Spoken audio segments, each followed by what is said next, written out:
Ataontsika hoe tena efa karazana cancer ihany zany ny tandra dia azo avy amin'ny ao anatin'ny hoditra ao dia misy cellule izay mamokatra ny pigment ny mampatonga ny lokon'ny hoditra.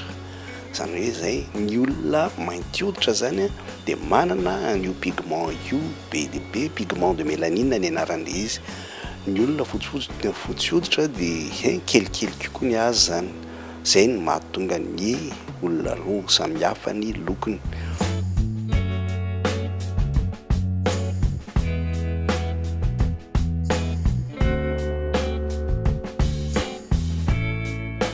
Matetika izy io tsy tandritandrina dia ohatran'ny hoe variana, fa matetika ny olona eo amin'ny 80 taona ny miakatra mahery zany no tratran'ity mélanome vulvaire ity.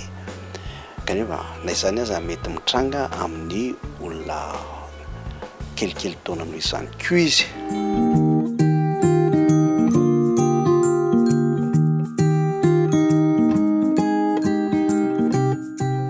Io zavatra io miseho amin'ny vatana manontolo fa indraindray ary na indray tadiavina aloha dia mety miseho koa eo amin'ny vulve na ny izany vulve zany dia le faritra ivelany amin'ny fivaviana zany.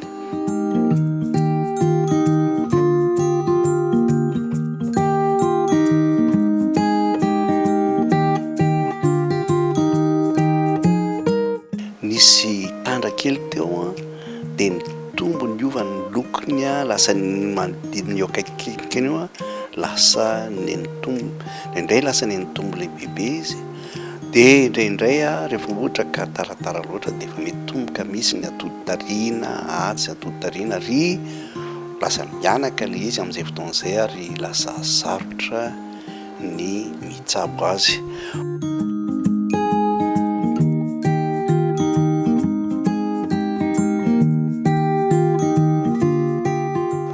Ka mbola azo atao ihany, raha mbola azo atao ihany dia ny fandidiana ny tsara indrindra.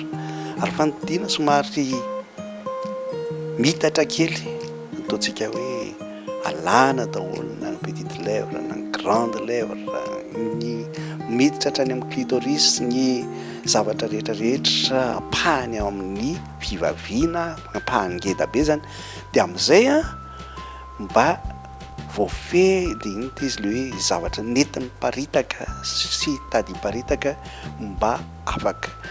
Dia raha vavita zay dia mila manao contrôle foana ny vehivavy tratran'ity mélanome vulvaire ity, jerena hoe sao dia nisy zay tsy azon'ilay fandidiana, zay tsy afaka ilay fandidiana dia misy lasany amin'ny toerana hafa le izy.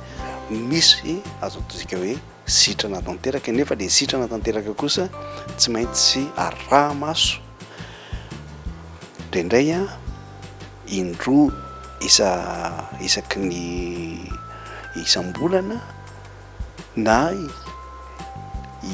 indroa isaky ny 3 volana, indraindray rehefa avy eo indray mandeha isam-bolana dia indray mandeha isa-taona, dia izany indray mandeha isa-taona izany kosa aloha atao mandrakizay.